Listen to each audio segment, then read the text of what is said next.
আসলে তাজিয়া মিছিল এবং শোক মিছিল করার উদ্দেশ্য হলো দুনিয়াকে মেসেজ দেয়া যে ইমাম হুসাইন নামে কেউ ছিলেন, যিনি ইমাম হুসাইন আসসালাম, যিনি হোসেনের ইমাম রাসূল পাক সাল্লাল্লাহু আলাইহি ওয়াসাল্লামের নাতি ছিলেন, দৌহিত্র ছিলেন। তিনি যখন দেখলেন যে ইয়াজিদ যে একটা বড় ফাসেক, সে মদ পানকে জায়েজ করতেছে, নামাজ পড়াকে সে কোনো গুরুত্ব দিচ্ছে না, সে হালালকে হারাম করতেছে, হারামকে হালাল করতেছে, যখন ইমাম হুসাইন যখন দেখলেন যে এমন লোক কখনোই খেলাফতের উপযোগী হতে পারে না, তখন তিনি বললেন যে এই ফাসেকের বিরুদ্ধে আমি কিয়াম করলাম, এর বিরুদ্ধে আমরা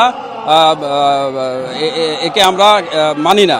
কারণ যে খেলাফতের ভাগিদার হবে সে অবশ্যই কামেল হবে এবং রাসূলের নির্দেশ অনুযায়ী সে দুনিয়া চালাবে, খেলাফত চালাবে। কিন্তু সে যখন দেখলো, ইয়াজিদ যখন দেখলো ইমাম সাল্লাম তার হাতে বায়াত হবেন না, কথা মানছেন না, তাকে ৭২ জন সহ কারবালের প্রান্তরে নির্মমভাবে শহীদ করে।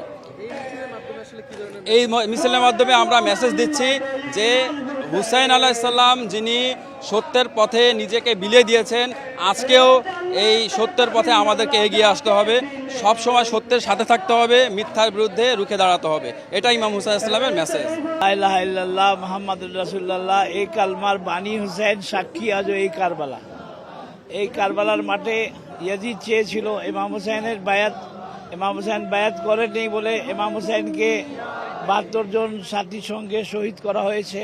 ইমাম হুসাইন আলাইহিস সালামের ৬ মাসের শিশু আলী আসগার ছিল, ১৮ বছরের আলী আকবর ছিল, ১৩ বছরের কাসিম ছিল।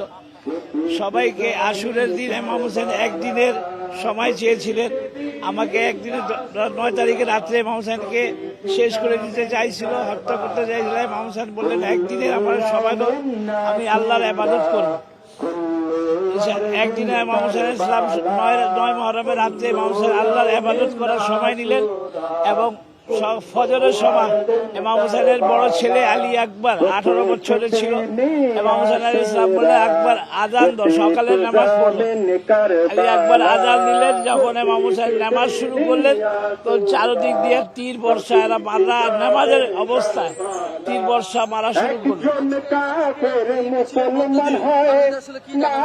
এই মিছিলের মাধ্যমে আমাদের মেসেজ আছে, বাতিলের সামনে কখনো মাথা নত করবে না, হকের সাথে থাকবা, বাতিলের বিরুদ্ধে থাকবা, মজলুমের সাথে থাকবা, কখনো মজলুমের উপরে জুলুম হইতে থাকে চুপ থাকবা না এবং হক কথা বলবে এবং সত্য পথে চলবে, সত্য পথে চলবে। জি, আমরা আজকে আশুরার দিনে আমরা এই শোক মিছিলটা বের করছি।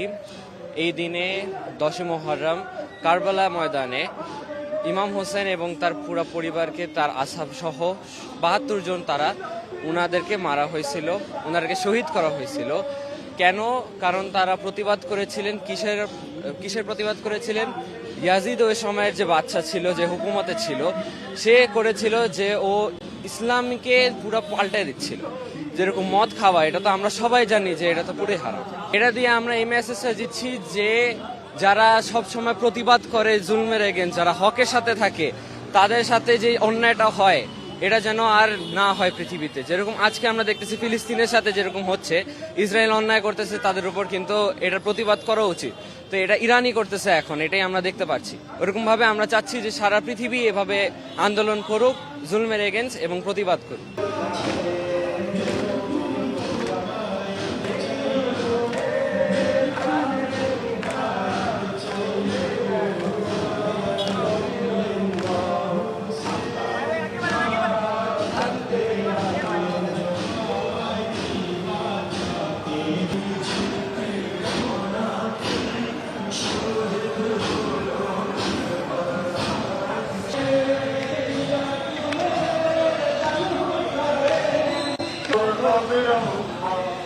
আল্লাহুম্মা সাল্লি আলা মুহাম্মাদ ওয়া আলি মুহাম্মাদ। আল্লাহুম্মা সাল্লি আলা মুহাম্মাদ ওয়া আলি মুহাম্মাদ।